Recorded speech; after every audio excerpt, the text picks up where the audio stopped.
Welcome back to another episode of Level Up Video Games.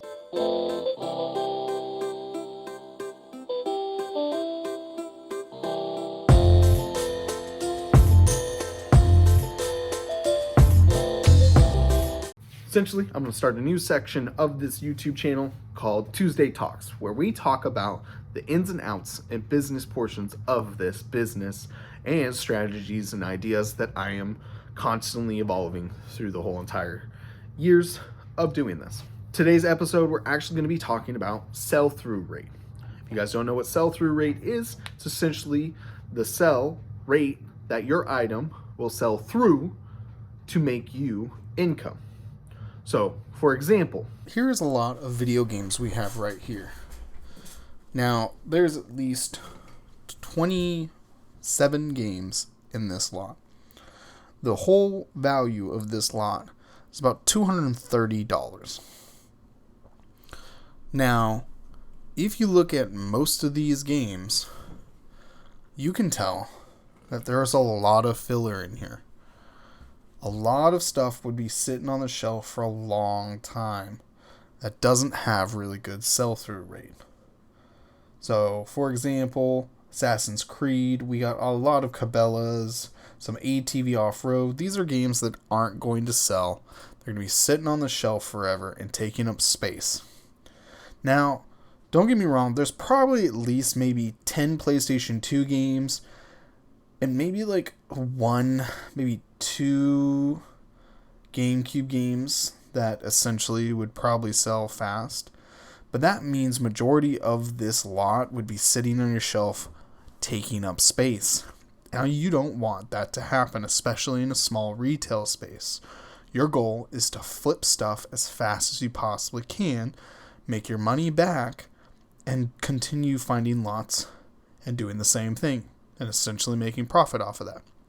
So, in general, this might be worth $230, but in my opinion, it's worth a lot less because there's a lot of filler. There's a lot of titles in here that just don't have great sell-through rate.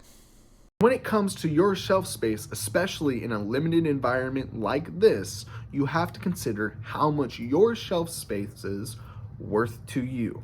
Now, I have a limited amount of space in here, so I do not like to look for a lot of fillers. I'm not saying I look to look for very expensive titles, but I like to look for titles that sell through quicker than sitting on my shelves. Now, how do you judge what's selling, what's not? Well, the best way to do it is analytics, aka your data getting into on monthly, showing you what sells, what doesn't sell, if it's PlayStation 2, Xbox, Wii, Switches, systems, consoles, handhelds.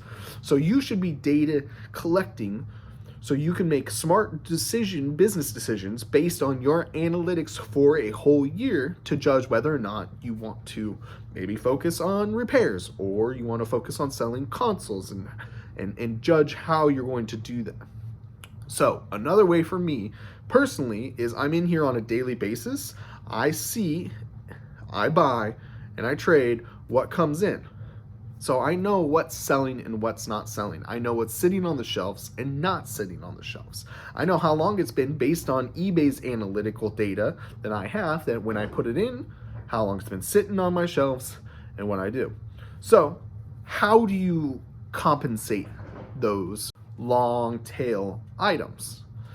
For me, what I personally do is usually a sale on eBay every once to maybe twice a month. And what I do a certain percentage sales based on how long it's been in inventory for or sitting on my shelves. If you guys are interested in learning that a little bit more, especially on the eBay side, let me know in the comments down below. I could do a video on it. But right now, I just wanted to talk about sell-through rate.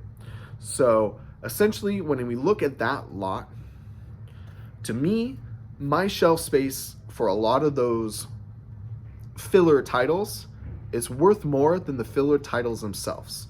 So yes, that lot might be worth $230.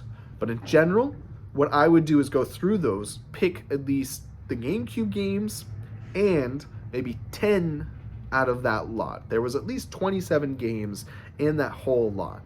The other stuff, I wouldn't want it. And if I do take it, I want to make sure a game or two pays for the whole thing. because I need shelf space, and it's very important for me to have sell-through rate games that sell through fast, so it doesn't sit on the shelves too long. So here's another example.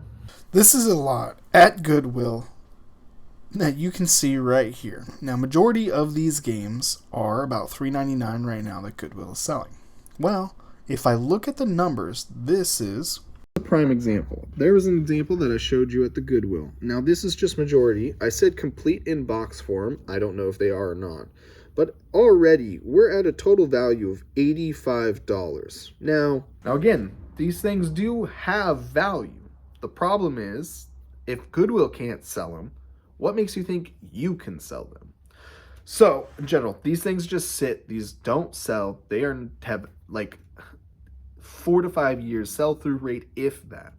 So that's why when I look at lots, it's not just the total amount of value I'm looking at. I'm also looking at games that have sell-through, that are not going to sit on my shelf for 2 years. They're going to sit on my shelf for a month, 2 months. Now that tends to be some of the higher end value games that don't sit on the shelves for too long. So it's harder to get those games, but there are some other games that are around cheaper price point that do have better good sell-through rates. So you just got to figure that out. That's the business portion of it. So in general, it's not just that I'm willing to pay 50% of game lots. It also depends on what kind of games are in it. If I already have a game or two in that lot on my shelf and it hasn't sold in the last 3 to 5 months, I'm not going to buy your game. That shelf space is more important than the game itself.